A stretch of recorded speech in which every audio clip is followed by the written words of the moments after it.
وأحسن منك لم تر قط عيني وأجمل منك لم تلد النساء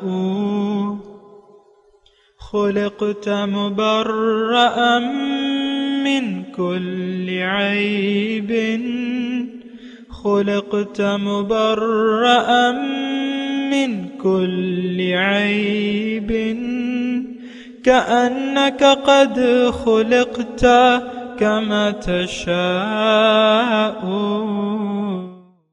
كتاب أنزلناه إليك مبارك ليدبروا آياته وليتذكر أولو الألباب.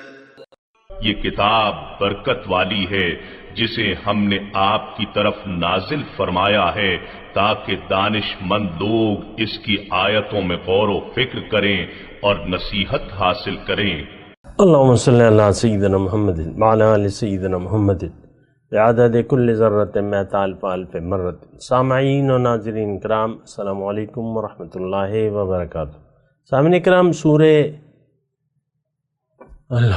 سورہ محمد آیت نمبر 19 حصہ اول 2577 درس کا نمبر. آج کا موضوع: کیا ہم عملی طور پر اللہ تعالیٰ کو الہ واحد تسلیم نہیں کرتے؟ اس کے ساتھ آج کے سبق کا آغاز کرتے ہیں. سب سے پہلے گزشتہ سبق کا اعادہ ہوگا. اعوذ باللہ من الشیطان الرجیم. پناہ مانگتا ہوں میں اللہ کی شیطان مردود سے. بسم اللہ الرحمن الرحیم. شروع اللہ کے نام سے جو بڑا مہربان نہایت رحم والا ہے. ومنهم من يستمع إليك حتى إذا خرجوا من عندك قالوا للذين أوتوا العلم ماذا قال آنفا أولئك الذين طبع الله على قلوبهم واتبعوا أهواءهم. اور ان میں بعض ایسے بھی ہیں جو تمہاری طرف کان لگائے رہتے ہیں یہاں تک کہ سب کچھ سنتے ہیں، لیکن جب تمہارے پاس سے نکل کر چلے جاتے ہیں تو جن لوگوں کو علم دین دیا گیا ہے ان سے کہتے ہیں کہ بھلا انہوں نے ابھی کیا کہا تھا. یہی لوگ ہیں جن کے دلوں پر خدا نے مہر لگا رکھی ہے اور وہ اپنی خواہشوں کے پیچھے چل رہے ہیں. والذین اہتدوا زادهم هدى وآتاهم تقواهم. اور جو لوگ ہدایت یافتہ ہیں ان کو وہ ہدایت مزید بخشتا ہے اور پرہیزگاری عنایت کرتا ہے. فهل ينظرون إلا الساعة أن تأتيهم بغتة فقد جاء أشراطها فأنى لهم إذا جاءتهم ذكراهم. اب تو یہ لوگ قیامت ہی کو دیکھتے ہیں کہ ناگہاں ان پر آ واقع ہو، سو اس کی نشانیاں وقوع میں آ چکی ہیں. پھر جب وہ ان پر آ نازل ہوگی اس وقت انہیں نصیحت کہاں مفید ہو سکے گی. سامعین اکرام، سورہ محمد آیت نمبر 19. فَاعْلَمْ أَنَّهُ لَا إِلَهَ إِلَّا اللَّهُ وَاسْتَغْفِرْ لِذَنبِكَ وَلِلْمُؤْمِنِينَ وَالْمُؤْمِنَاتِ. بس اے نبی صلی اللہ علیہ وسلم، خوب جان لو کہ اللہ کے سوا کوئی عبادت کا مستحق نہیں ہے. تو معافی مانگو اپنے قصور کے لیے بھی اور مومن مردوں اور عورتوں کے لیے بھی. واللہ یعلم متقلبکم ومثواکم. اور اللہ تعالیٰ تمہاری نقل و حرکت یعنی جو سرگرمیاں ہیں اللہ تعالیٰ اسے بھی جانتا ہے اور تمہارے ٹھکانوں سے بھی واقف ہے. بہت اہم آیت ہے. بظاہر خطاب جو ہے حضور صلی اللہ علیہ وسلم سے ہے، لیکن یہ خطاب جو ہے ہمارے لیے ہے. دیکھیں، ایک بات نوٹ کر لیں، حضور صلی اللہ علیہ وسلم ہادیم مہدی تھے، ہدایت یافتہ تھے، ان کو ہدایت کی ضرورت نہیں تھی. اور مطلب یہ ہے کہ میرا کہنے کا مطلب یہ ہے کہ وہ معصوم عن الخطا تھے. جب رسالت ان پر نہیں آئی تھی تب بھی انہوں نے کوئی معصیت اور گناہ نہیں کیا تھا. تو یہ بات تو ذرا نوٹ کر لیں. ہر نبی معصوم ہوتا ہے، یہ ہمارے ایمان کا حصہ ہے. یعنی غلطی گناہ کا امکان اس سے نہیں ہوتا. لیکن قرآن تو ہمارے لیے ہے اور یہ حضور صلی اللہ علیہ وسلم کے ذریعے نازل ہوا ہے، تو اس میں بہت سے احکامات ایسے ہیں جو خطاب جو ہے یعنی بظاہر خطاب نبی سے ہے، لیکن اصل وہ نصیحت ہمارے لیے ہے. اور بہت یعنی ایسی اور بھی آیات ہیں جس میں یعنی نبی کی طرف اشارہ کیا گیا ہے کہ آپ اگر یہ کام کریں تو ایسا ہوگا اور ایسا ہوگا. مثال کے طور پہ ایک آیت میں آپ کو سنا دیتا ہوں. لئن اشرکت لیحبطن عملک ولتکونن من الخاسرین. اے نبی اگر آپ نے بھی شرک کیا تو تمہارے اعمال جو ہیں آپ کے اعمال ضائع ہو جائیں گے اور آپ نقصان اٹھانے والوں میں سے ہوں گے. تو نبی کا شرک سے مطلب شرک کا احتمال ہونا بھی یعنی ممکن نہیں ہے. لیکن ایک بات کی تاکید کے لیے یہ بات کی جاتی ہے کہ اگر آپ نے بھی لئن اشرکت، اگر آپ نے بھی یعنی یہ شرک ایسی چیز ہے اللہ کہ وہ ناقابل معافی ہے اور چاہے وہ کوئی بھی کرے.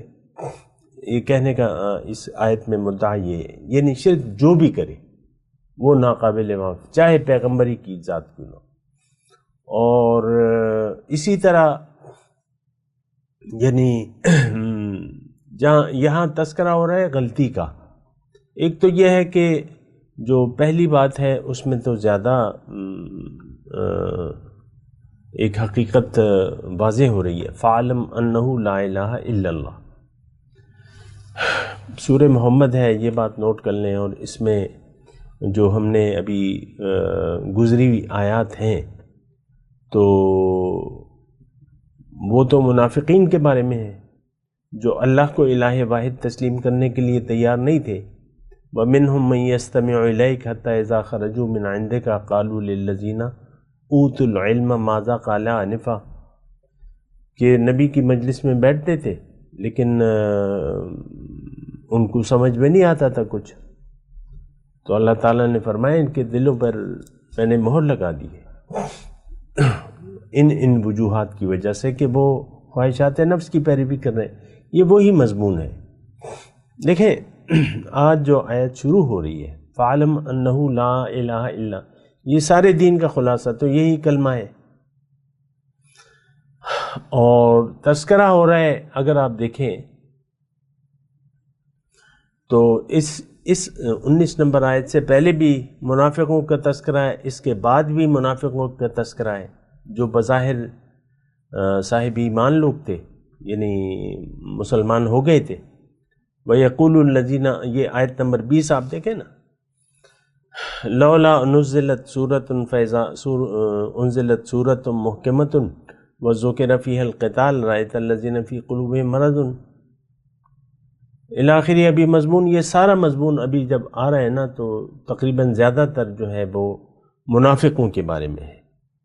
اور مدینے کی یہ صورت ہے، یہ بات بھی نوٹ کر لیں. اور مدینے میں دیکھیں ایک تو وہ لوگ تھے یعنی نفاق کی دو یعنی کیٹیگریاں دو تھیں. ایک وہ جن کا بالکل ہی ایمان باللہ نہیں تھا. مثال کے طور پہ عبداللہ ابن ابی، وہ تھا تو یعنی مجبوراً وہ ایمان لے آیا تھا، اس کے دل میں تو ایمان نہیں تھا اور نہ وہ یعنی خلوص تو نہیں تھا اس میں. تو یہ ویسے میں ایک مختصر طور پہ آپ کو کہہ رہا ہوں اللہ تعالیٰ کی عطا سے.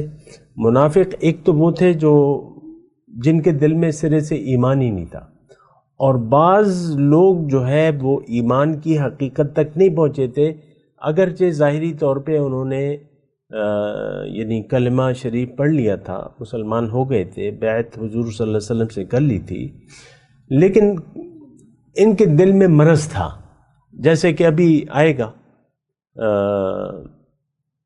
فی قلوبہم مرض، ان کے دل میں مرض تھا، یعنی دنیا کی محبت کا۔ اور یہ آیت نمبر آ رہا ہے 20 میں، اگلی آیت میں آئے گا، رأیت الذین فی قلوبہم مرض، یعنی کمزور ایمان والے۔ اب جہاں تک یہاں اگر میں رک کے اپنے معاشرے کا تجزیہ کروں، ہمارے دل میں تو ایمان ہے ہی نہیں، یعنی 2020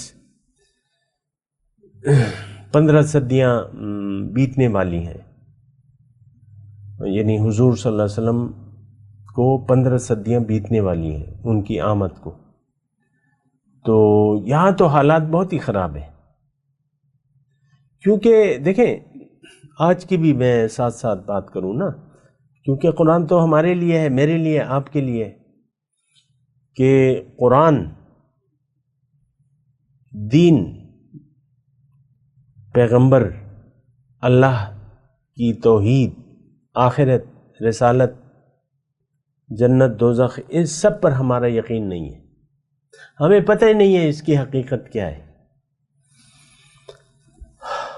آپ یعنی اسلام کی حقیقت کو ہم نہیں جانتے، اور بڑے بڑے اسکالرز جو ہیں وہ منمانی تشریحات کر رہے ہیں، آپ کو پتہ ہے، فیس بک پہ بیٹھے ہوئے، دین اسلام کی حقیقت کو ہم نہیں جانتے، بس وہ پڑھی پڑھائی بات یا سنی سنائی بات، دل کا یقین نہیں ہے، نہ ہمیں یعنی سوچ سمجھ کے ہم نے، میں اپنی عام اسکالرز کی بات نہیں کر رہا، میں، آپ، ہم سب، ہم نے سوچ سمجھ کے اسلام نہ سوچا ہے، نہ سمجھا ہے، اور نہ اس کو قبول کیا ہے، یہ بات بھی تو ہے نا، یعنی ہم نے اسلام کو سوچ سمجھ کے قبول نہیں کیا ہے۔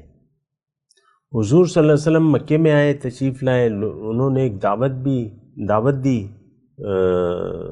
اللہ کے الہ واحد ہونے کی، کہ قولوا لا الہ الا اللہ تفلحوا، کہ بھئی لا الہ کے قائل ہو جاؤ دل سے تو تم کامیاب ہو جاؤ گے۔ تو لوگوں نے مکے کی میں بات کر رہا ہوں، 13 سالہ زندگی میں جو لوگ بھی مسلمان ہوئے، انہوں نے سوچ سمجھ کر اسلام قبول کیا، کیونکہ یعنی لوگ دبے ہوئے تھے، مظالم برداشت کر رہے تھے، وغیرہ وغیرہ، لیکن مدینے میں جو حضور صلی اللہ علیہ وسلم تشریف لے گئے ہیں تو سب لوگ منتظر تھے، آپ کو پتہ ہے، استقبال کے لیے بچیاں جو ہیں اور لوگ جمع ہو جاتے تھے۔ جب حضور صلی اللہ علیہ وسلم کی مدینے میں آمد کی ان کو خبر ملی تو وہ لوگ جمع ہو جاتے تھے، بچے بچیاں، اور جیسے کہ ہے نا، تو استقبال تو ظاہر ہے کہ وہ منتظر تھے، طلع البدر علینا وجب الشکر علینا، تو اب مدینے میں جب حضور صلی اللہ علیہ وسلم آئے تو وہاں جاتے ہی ایک معاہدہ ہوا، اگر آپ تاریخ کا مطالعہ کریں مدینے کی، یعنی آپ اوس و خزرج اور مہاجرین کے درمیان معاہدہ کیا مواخات کا، اور پھر یہودیوں کے ساتھ ایک معاہدہ کیا کہ بھئی اگر کوئی، ہم ایک ہیں، متحد ہیں باہر کے دشمن کے مقابلے میں، ہمارا دشمن ایک ہوگا، اگر کوئی بھی حملہ کرے کسی پر بھی تو ہم متحد ہو کے، بہرحال وہ معاہدہ کیا، تو ایک جماعت بن گئی تھی، اور ان کے امیر کون تھے؟ حضور صلی اللہ علیہ وسلم۔ تو اب بعض لوگ جو تھے اوس اور خزرج، یہ میں تھوڑی سی وضاحت کر رہا ہوں، میں نے کی بھی ہے لیکن ابھی موقع ہے تو میں دوبارہ کر رہا ہوں۔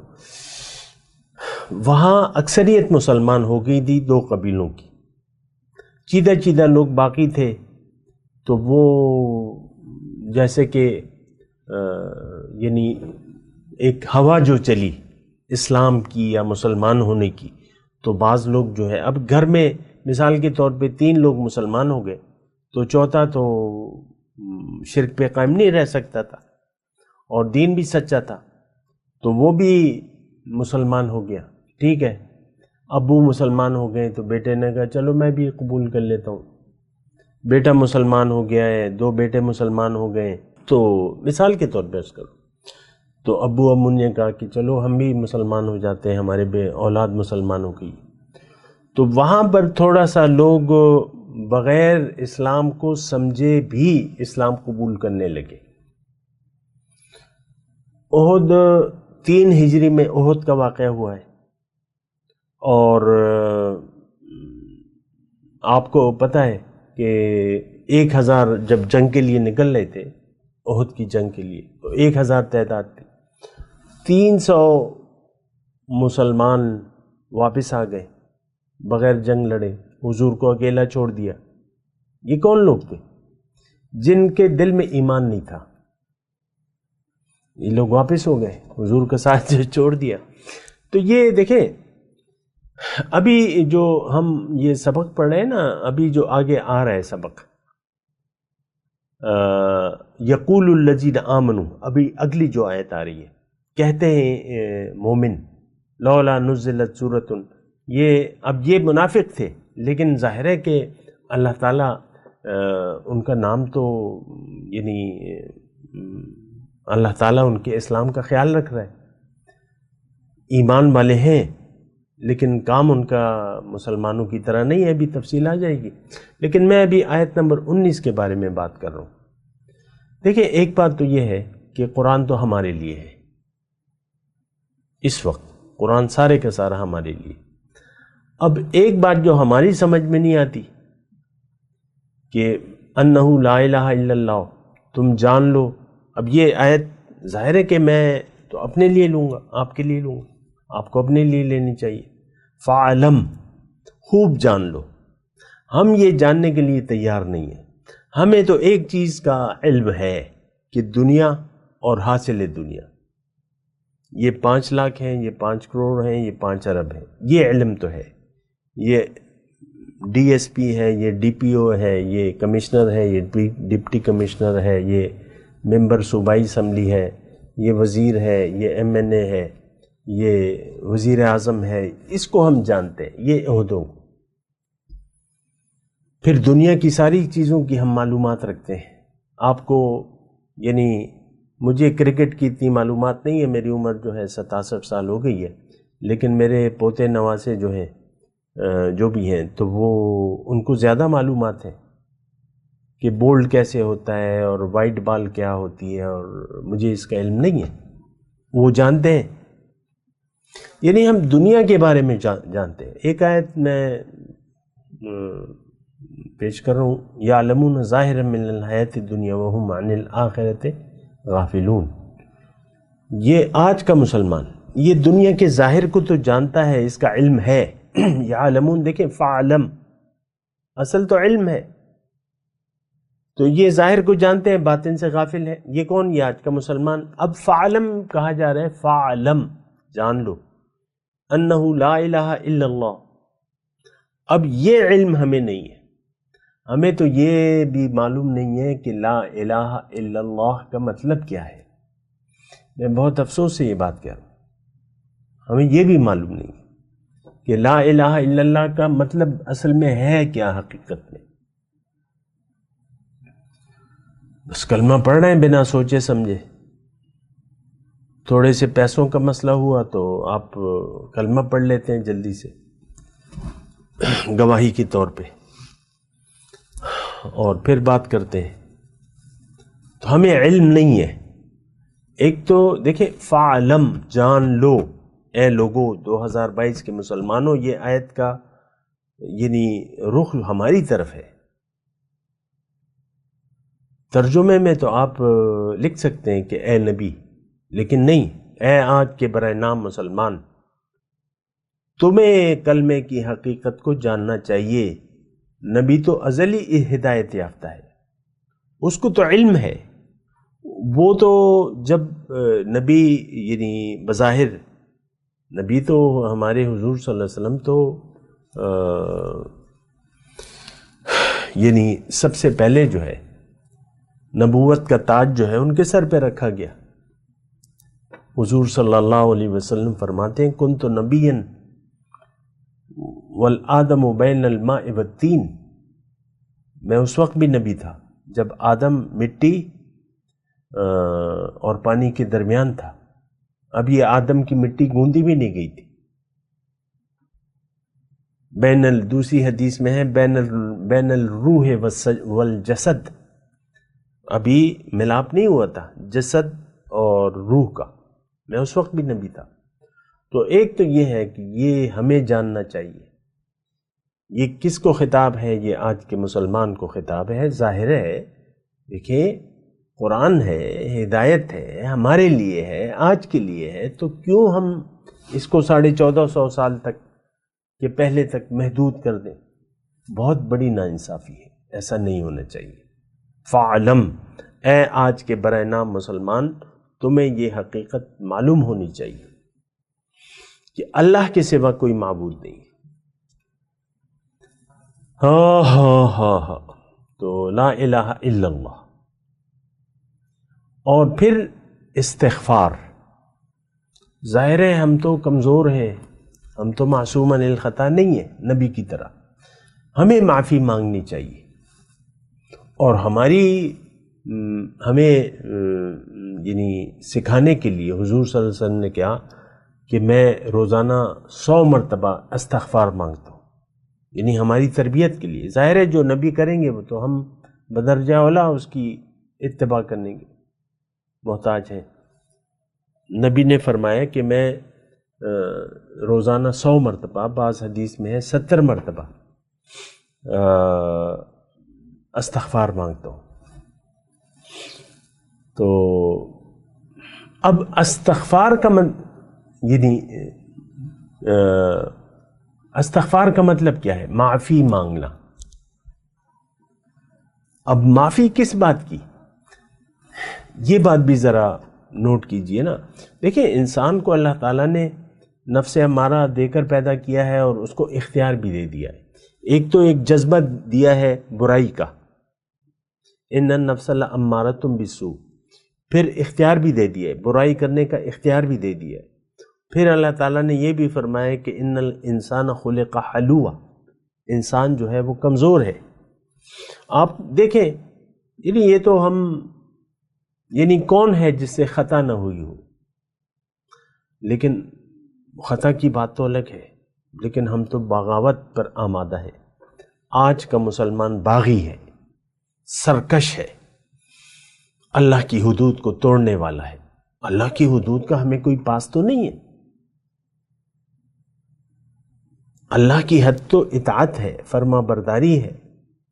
خطا کی بات تو الگ ہے. خطا تو میں تو خطا کی یعنی بات نہیں کر رہا، میں تو بغاوت کی بات کر رہا ہوں. ہمارا دیکھیں ہماری تو ہم نے تو منزل ہی گم کر دی ہے. ہم نے تو دنیا میں رہنے کی نیت ہی دنیا کو بنا لیا ہے. ہم تو دنیا کے لیے جی رہے ہیں. اس پر تو استغفار بھی ہونا چاہیے اور اس کی اصلاح بھی ہونی چاہیے. یعنی گناہ کیا ہے؟ ہر وہ کام جس سے رب ناراض ہو وہ گناہ ہے. کیا ہم نے جو دنیا کی طرف رجوع کر لیا ہے کہ اللہ تعالیٰ اس پر راضی ہے؟ ہرگز نہیں. اللہ اس پر تو اللہ تعالیٰ راضی نہیں ہے. ہم تو ظاہر کے لیے جی رہے، دنیا کے لیے جی رہے. باطن کے لیے جینا تو ہمیں نہیں آتا. یہ بات نوٹ کر لیں. تو بہرحال مسائل جو ہیں وہ ذرا بڑے ہوئے ہیں. اور دین تو یہ ایک بات میں آپ کو نوٹ کرا دوں، دین تو ہم چھوڑ چکے ہیں کلی طور پہ. جو کچھ بھی ہے وہ ایک رسم ہے، ایک نام ہے بس.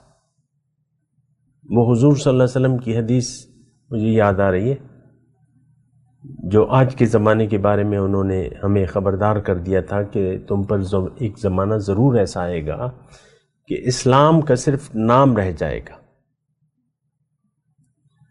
اور قرآن کا صرف رسم الخط رہ جائے گا، مساجد آباد ہوں گی، ہدایت سے خالی ہوں گی، آسمان کی چھت کے تلے شریر ترین مخلوق اس دور کے علماء ہوں گے، فتنہ ان میں سے اٹھے گا اور ان میں واپس لوٹے گا۔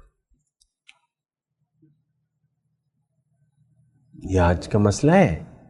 ہم لوگ دنیا دار لوگ ہیں، ہم لوگ اللہ والے نہیں ہیں، نہ اللہ والے ہم بننا چاہتے ہیں۔ ہم ظاہر کے طلبگار ہیں، اللہ کے طلبگار کوئی بھی نہیں ہے۔ ہم سب طالبان دنیا ہیں، طالب مولا کوئی بھی نہیں ہے، نہ بننا چاہتے۔ تو بہرحال فعلم، جان لو، خوب جان لو اس حقیقت کو۔ ہم یہ جاننے کے لیے تیار نہیں ہیں۔ اب یہ دیکھیں، صدیاں بیت گئی ہیں، یہ آیت پڑھی جا رہی ہیں، نہ ہم استغفار کرنے کے لیے تیار ہیں، نہ اللہ سے معافی مانگنے کے لیے تیار ہیں، نہ اس حقیقت کو تسلیم کرنے کے لیے تیار ہیں کہ بھئی اللہ کے سوا نہ کوئی مقصود ہے، نہ معبود ہے، نہ محبوب ہے اور نہ مطلوب ہے۔ ہم تو ظاہر کے لیے جی رہے ہیں، ہمارا جینا مرنا تو ظاہر کے لیے ہے۔ ان باتوں پر آپ غور کیجئے، کیا ایسا نہیں ہے کہ ہم بنا سوچے سمجھے جانوروں کی طرح زندگی گزار رہے ہیں، کھا رہے ہیں، پی رہے ہیں، عیش کرو، یہ ہمارے عام الفاظ ہیں، کھاؤ پیو عیش کرو، کھا لے پی لے جی لے، یہ ہمارے عام الفاظ ہیں۔ مزے اڑاؤ، مزے لو، مزے اڑاؤ، عیش کرو۔ ہم یہ ساری زندگی تو اسی کے لیے گزار رہے ہیں۔ بہت پیسے ہوں، بہت پیسے ہوں، اور پیسے ہوں، اور جائیدادیں ہوں، یہ ہو وہ ہو، اقتدار ہو، کرسی ہو، یہ شان و شوکت وغیرہ، آپ دیکھیں پتہ آپ کو معلوم ہے، ساری زندگی ہماری ظاہر کے گرد دوڑ رہی ہے، ظاہر کے گرد دوڑ رہی ہے۔ جس طرح جانور زندگی گزار رہے ہیں، اسی طرح ہم بھی زندگی گزار رہے ہیں۔ جانور تو بیچارے نہیں، بہرحال اللہ تعالیٰ نے تو انہیں ایک مقصد کے لیے ہمارے لیے بنایا ہے، اور ان کو عقل نہیں دی ہے، نہ اختیار دیا ہے، نہ ان کا اور کوئی مقصد ہے۔ انسان تو خلیفۃ اللہ ہے، ہمیں تو جانا ہے اللہ کے پاس۔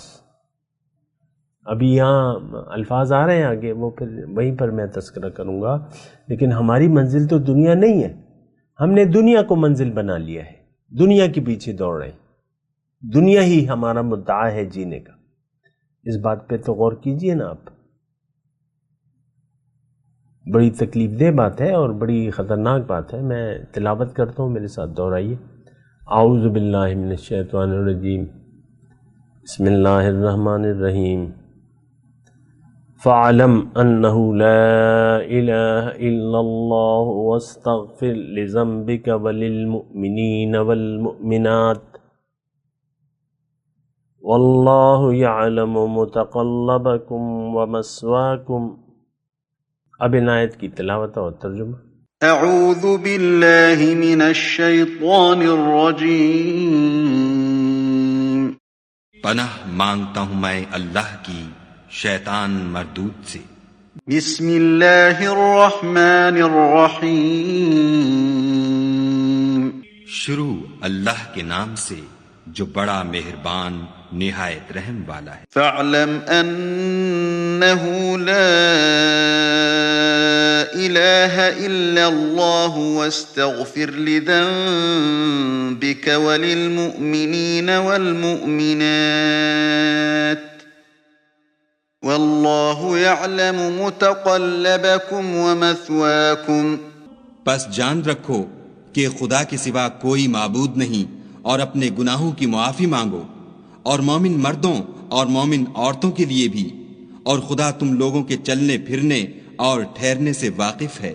اس کے ساتھ ہی آج کے درس کا وقت اختتام کو پہنچا۔ اگلے درس میں انشاءاللہ ملاقات ہوگی۔ وآخر دعوانا ان الحمد للہ رب العالمین۔ مولایا صلی وسلم دائما ابدا على حبيبك خير الخلق كلهم